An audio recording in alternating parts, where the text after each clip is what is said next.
സംസാരിക്കാൻ പഠിക്കാൻ ഒരു മനുഷ്യന് 2 വയസ്സ് മതി. പക്ഷെ എന്ത് സംസാരിക്കണം എന്ന് പഠിക്കണമെന്ന് ഒരായുസ് മുഴുവൻ വേണ്ടിവരും, അല്ലേ? അപ്പൊ ഏവർക്കും സ്നേഹപൂർവ്വം വൃന്ദാവനത്തിലേക്ക് സ്വാഗതം. ഞാൻ സ്നേഹാശ്രീ. ഇന്ന് നമുക്ക് 2024 വ്യാഴമാറ്റത്തില് തിരുവാതിര നക്ഷത്രക്കാരുടെ ഫലം എന്താണ്, ഗുണമാണോ ദോഷമാണോ നോക്കാം, അല്ലേ? അപ്പൊ നമുക്ക് റെഡിയായിട്ട് നോക്കാം.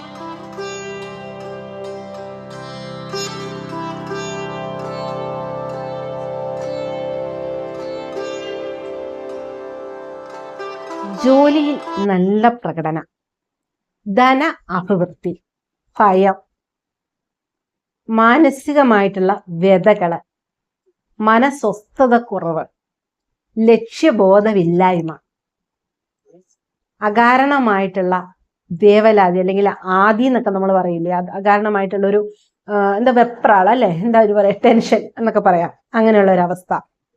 ശ്രദ്ധക്കുറവ് മൂലമുള്ള അനാരോഗ്യം, കാരണം ചെറിയ ചെറിയ അസുഖങ്ങളൊക്കെ വന്നാൽ അത് വെച്ചോണ്ടിരുന്ന് മരുന്നിനൊന്നും സമയത്ത് പോവാതെ ഡോക്ടറെ കൃത്യമായിട്ട് കാണാതെ ഒക്കെ വെച്ചോണ്ടിരുന്ന് അതങ്ങോട്ട് വലുതാക്കുന്ന ഒരു അശ്രദ്ധ കൊണ്ടുണ്ടാവുന്ന ആരോഗ്യക്കുറവുകള്, അല്ലെ കൃത്യസമയത്ത് ഫുഡ് കഴിക്കാതിരുന്നിട്ടൊക്കെ വരുത്തി വെക്കുന്ന പ്രശ്നങ്ങളൊക്കെ ഉണ്ടാവാനുള്ള സാധ്യതയുണ്ട്.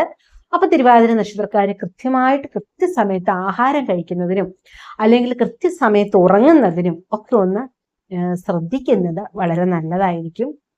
പിന്നെ ചിന്ത അല്ലെങ്കിൽ നമ്മുടെ തലയ്ക്ക് വളരെയധികം ചിന്തിച്ച് ചൂടാവുന്നൊക്കെ ഒരു അവസ്ഥ നമ്മൾ പറയില്ല, ഒരു ടെൻഷനോ അല്ലെങ്കിൽ ഒരു തല ചൂടാവുന്ന പോലെയൊക്കെയുള്ള ഫീലിംഗ് ഒക്കെ ഉണ്ടാവാനുള്ള സാധ്യതയുണ്ട്.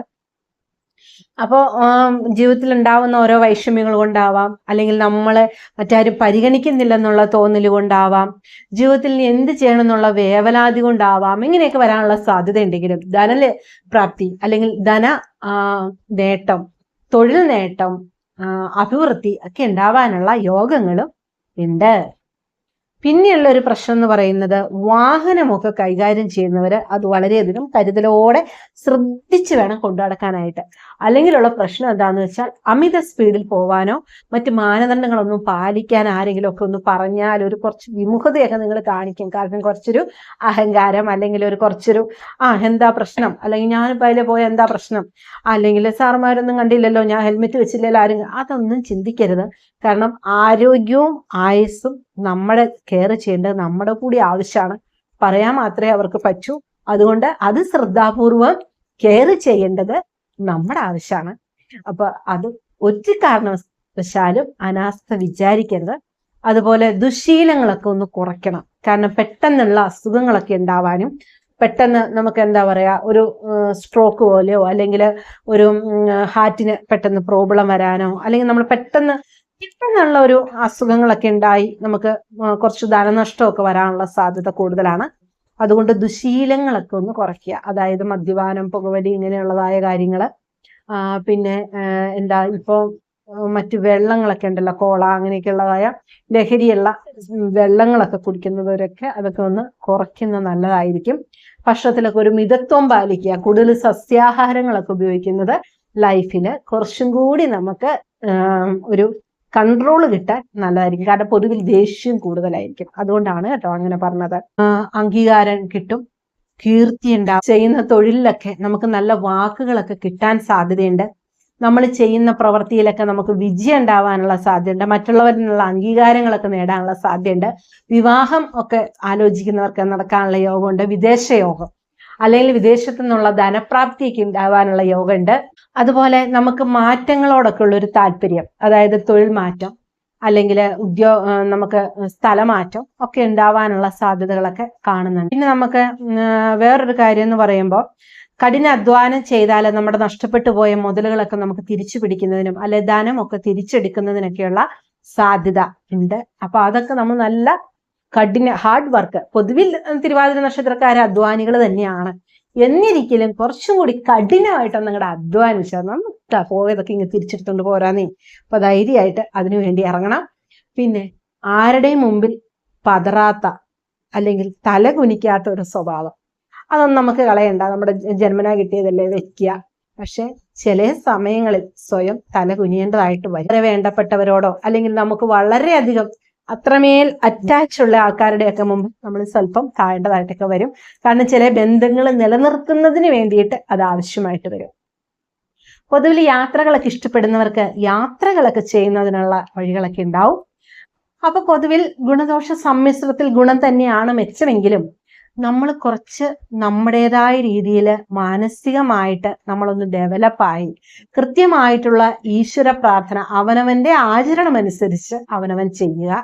ചിലർക്കുണ്ട് പ്രത്യേകിച്ച് ഒരു ഈശ്വരനെയും വിശ്വാസമില്ല, പ്രകൃതിയെ വിശ്വസിക്കുന്നവരുണ്ട്, സൂര്യനെ വിശ്വസിക്കുക. അതൊക്കെ അവനവന്റെ വ്യക്തി സ്വാതന്ത്ര്യമാണ്. അതൊക്കെ അവനവന്റെ ഇഷ്ടത്തിൽ ചെയ്യാവുന്ന കാര്യങ്ങളാണ്. കാരണം നമുക്ക് ഏതൊരു പ്രവൃത്തി ചെയ്യുമ്പോഴും എന്തൊരു കാര്യത്തിന് ഇറങ്ങുമ്പോഴും ദൈവാധീനം എന്നൊന്നും കൂടി ഉണ്ടെങ്കിൽ പല പ്രശ്നങ്ങളെയും നമുക്ക് തരണം ചെയ്ത് മുന്നോട്ട് പോകാനായിട്ട് സാധിക്കും. നമുക്ക് എന്തൊരു പ്രശ്നങ്ങൾ വരുമ്പോഴും അതെല്ലാം നല്ലതിനാണെന്ന് വിചാരിക്കുക. അതിനെ എങ്ങനെ നേരിടണം എന്ന് നമ്മളെ പഠിപ്പിച്ചു തരികയാണ്. നമ്മൾ നല്ലൊരു ഗുരുവിന്റെ കരുത്ത്. പണ്ടൊക്കെ ഗുരുകുല സമ്പ്രദായമായിരുന്നു അല്ലെ? അപ്പൊ നമ്മൾ കുട്ടികളെ കൊണ്ട് ഗുരുകുലത്തിൽ ഏൽപ്പിച്ചിട്ട് നമ്മൾ പോന്നു കഴിഞ്ഞാൽ ആ ഗുരുക്കന്മാരുടെ വീട്ടിൽ നിന്ന് അവര് ജോലി ചെയ്ത് അവരുടെ വീട്ടിലെ പണികളൊക്കെ ചെയ്ത് അവർ ആ ഗുരു എന്തു പറയുന്നു അതെല്ലാം ചെയ്തും അനുഷ്ഠിച്ചുമാണ് പണ്ട് വിദ്യ അഭ്യസിച്ചിരുന്നത്. അപ്പൊ അന്ന് അത് അവർ ചെയ്യിക്കുന്നത് ഇന്നിപ്പോ ഒരു ജോലിയാണ്, നാളെ വേറൊരു ജോലി ആയിരിക്കാം, അല്ലെങ്കിൽ മാറ്റം കൊടുത്ത് അത് ഒരു വിദ്യ തന്നെയാണെങ്കിലും ഒരു കാര്യം പഠിച്ചു തീർന്ന് അവരെ കൊണ്ട് അത് ചെയ്യിപ്പിക്കുമ്പോൾ അവരത് കുഴപ്പമില്ല എന്ന് കാണുമ്പോൾ കുറച്ചും കൂടെ കൂടിയ അധ്വാനമുള്ള പണിയായിരിക്കും അവർക്ക് കൊടുക്കുക. അങ്ങനെ കൊടുത്ത് നല്ലൊരു തലത്തിൽ എത്തിക്കഴിയുമ്പോൾ അവർ വിദ്യയിൽ പ്രാമുഖ്യമായി അല്ലെങ്കിൽ പ്രഗത്ഭരായി അവരതിൽ വിജയിച്ചു എന്ന് ബോധ്യപ്പെട്ടാൽ ആശാൻ എന്തു പറയും? ഇനിയിപ്പോ നീ നിന്റെ കാര്യങ്ങളൊക്കെ നോക്കി അങ്ങനെ പൊക്കോളൂ, അടുത്ത നിന്റെ ജോലിക്ക് അങ്ങ് ഇറങ്ങിക്കോളൂ എന്ന് പറയും അല്ലെ? അതോ എന്ന് പറഞ്ഞ പോലെ നമുക്ക് ഈശ്വരൻ തരുന്ന ഓരോ പരീക്ഷണങ്ങളും കൂടുതൽ നമ്മളെ കരുത്താർജിക്കുന്നതിനും അതിലുപരി നമ്മൾക്ക് നന്മ. ഒരു വഴി ആ പോകുന്ന റൂട്ട് തെറ്റാണ്, ആ റൂട്ടിൽ നീ പോവണ്ട, നീ കുറച്ചുകൂടെ ബെറ്റർ ആയിട്ടുള്ള റൂട്ടെ പൊക്കോ എന്ന് പഠിപ്പിക്കുന്നതിന് വേണ്ടിയിട്ടാണ് ഈശ്വരൻ നമുക്ക് എപ്പോഴും പ്രശ്നങ്ങൾ തരുന്നത്. അപ്പോൾ എപ്പോഴും പോസിറ്റീവ് മൈൻഡ് ചിന്തിക്കുക, പോസിറ്റീവായിട്ടിരിക്കുക. അപ്പൊ ഇത്രയും സമയം എന്നോടൊത്ത് വൃന്ദാവനത്തിൽ സഞ്ചരിച്ച നിങ്ങൾക്ക് ഏവർക്കും സ്നേഹത്തിന്റെ ഭാഷയിൽ നന്ദി, നമസ്കാരം.